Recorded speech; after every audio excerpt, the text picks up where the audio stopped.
white man has like he talked about going to the moon. He talked about even landing on Mars. Alright? And now today they're telling that they lost the technology to go back to the moon. All sorts of nonsense. Now we understand that the Most High set a bomb. They can't do certain things. They say disappointed the desires of the devices of the crafty so that their hands cannot perform their enterprise. What they want to do, they might list it, they might say, they might even show it in movies pertaining to things that they want to do, not things that they would have done. The so-called white man is a great liar. He might show you a moon landing, but just like they have Hollywood set up, about it easy, about for the so-called white man to create a whole scene just by a green screen. Right now, the Earth atmosphere, when you go into it, it has different levels, it has different layers of the Earth atmosphere. As the stratosphere, the last layer actually is the exosphere. And we do believe that Esau has passed that now.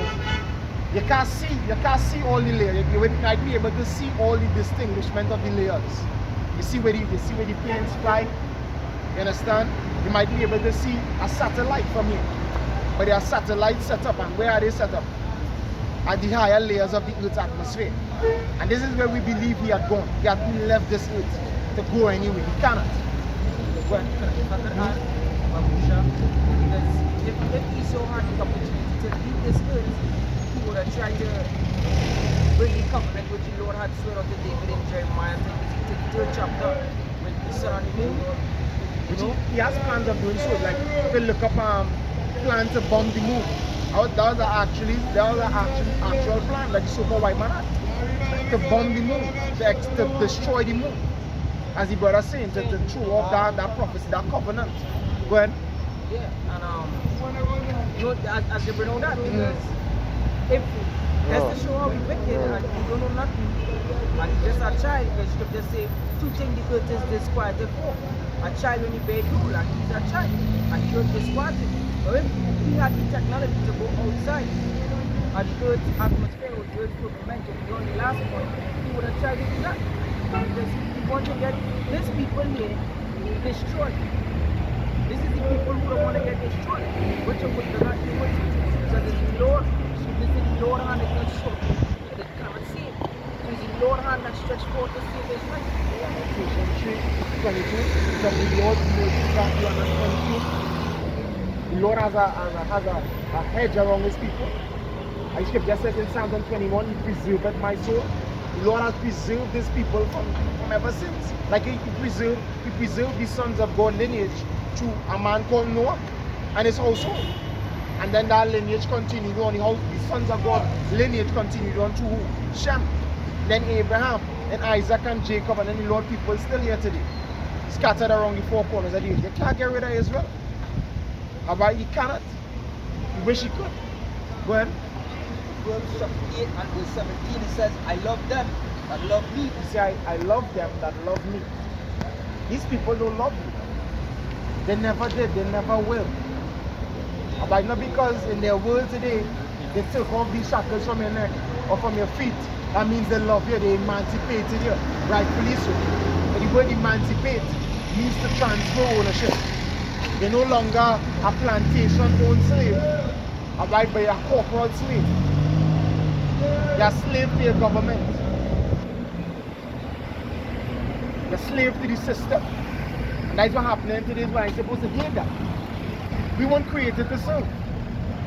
We were created to serve, yes, but the Most High. Not these other nations. These other nations was created to serve us. And so it was set up. What was said by the prophet to Rebecca? Somebody could get at that something. Genesis. Go ahead.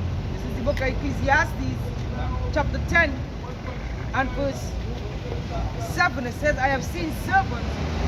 No, I read from verse 5. It says, there is an evil which I have seen under the sun as an error which proceeded from the ruler. And the ruler is the heavenly Father who is boss over all things. And Solomon, the preacher, is saying he perceived that there was an error. What he was seeing was what his brother here going into. The Israelites are servants upon the earth. And it was 6. And let's jump into verse 7. It says, I have seen servants upon horses and prince walking as servants upon the earth. And that horses that represents higher authority or higher rulership than the prince who was walking on the earth, which is us, who being servitude unto them. And that we were saying, you see that it was a representative of the Most High, but it was just righteous judgment of the Lord. The scripture says, "Is not my ways equal and your ways unequal?" It was us, because we left our husband. You know, we transgressed against him, so we had to pay the penalty. Yeah, there's a statue on 81st Street in Manhattan where the so-called Indians, they're walking with the guns, I think, up in the air, but some of the so-called Negro, now the so-called Indians walking with the guns facing down, and the so-called Negroes walking with the guns walking up in the air, facing up in the air, serving the white man. You see, that's what the meaning of that. Yeah, servants walking as princes. Now, princes walking as servants. You see, that's what that means. And it have a statue too. I know exactly where. But Andrew Jackson, you don't know as the Indian killer, he was actually sitting down on a horse in the States. There's a statue in the States, and they have a Native American on the right or the left, and a so-called Negro on the right or the left. I can't remember which side one of them was on. But Andrew Jackson, which was the president of the United States in the 1700s, he actually was on a horse sitting down, and I had them two, a so-called Negro and a so-called Native American Indian on either side of him. They're the same thing. Yeah, they're the same thing. Yeah. That's in the museum. Right. Right. Genesis chapter 25 and verse 23. It says, "And the Lord said unto her, two nations are in thy womb, and two manner of people shall be separated from thy bowels, and the one people shall be stronger than the other people, and the elder shall serve the younger." When you go into the rest of the story, it tells you that it first came out red all over like a hairy garment, which represents the birth of the so-called white man today. Right? Esau being born, and he was the elder, and it was said that the elder must serve the younger. They were created to be servants. So the servants being on horses represents them in rulership today. Right? Which that is about to change very soon. The Heavenly Father is about to set the true rulers up. That's why Scripture says in Ecclesiastes 8 and 9. You read about Babusha. Ecclesiastes 8 and 9. This is the book of Ecclesiastes chapter 8 and verse 9. It says, "All this have I seen, and applied my heart unto every work that is done under the sun.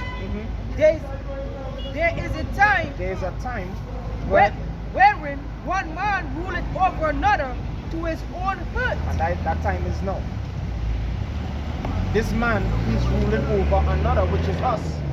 He's ruling over Jacob, and right to his own hurt. Because the way he ruled over us with such rigor, right, and such oppression and affliction, that's going to be doubled on him. And that's prophesied to happen in the book of Isaiah, the 51st chapter. It starts at the third to last verse. Even in Jeremiah 49, at verse 12, goes into that. They being repaid for what they did to us. They drinking of that cup. Go ahead. 51. Isaiah 51 and verse, second to last verse. Third to last. Starting to last. Isaiah chapter 51 and second to verse 21, it says, "Therefore, hear now, yes, thou afflicted." Thou afflicted, and we are the people afflicted. We've been afflicted throughout history. Go ahead. Says, "And drunken, but not with wine." And drunken but not with wine. The drunken with the philosophies, thinking that God only does love. God only loves and he doesn't hate. That's being drunk, not with wine, with a false philosophy, a false belief. Go ahead. Verse 22. "Thus saith the Lord Yahweh, and thy power, that pleadeth the cause of his people." He pleads the cause of his people. His people are the Israelites. And he said to Moses, tell Pharaoh, let my people go. That my people was the Israelites. Still are his people. And that's why we return to him today and declaring the end of this devil's work. But Behold, I have taken out of thine hand the cup of trembling. cup of trembling. That cup of trembling represents slavery. It's hardcore bondage that we went through and still are going through. Still in captivity under these devils. Still drinking at our cup. But Even the dregs of the cup of my fury, thou shalt no more drink it again. that is the good news. The good news is, time coming where we ain't going to be under these devils no more.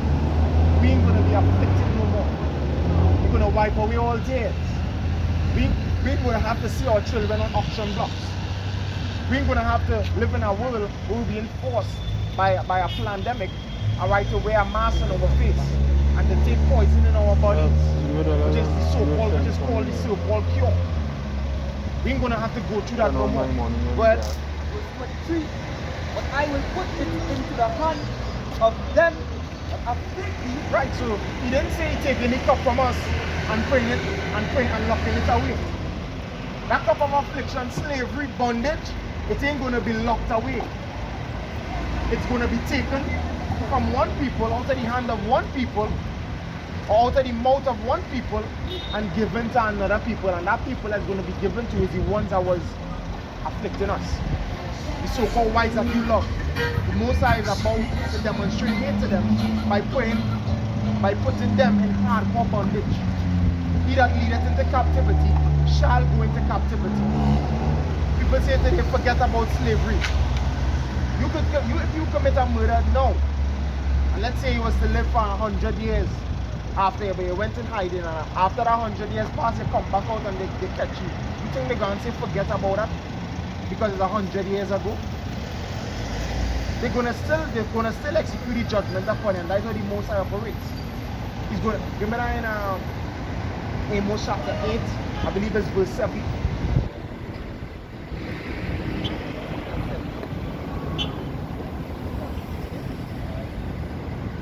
It also say the Most High required that which is past.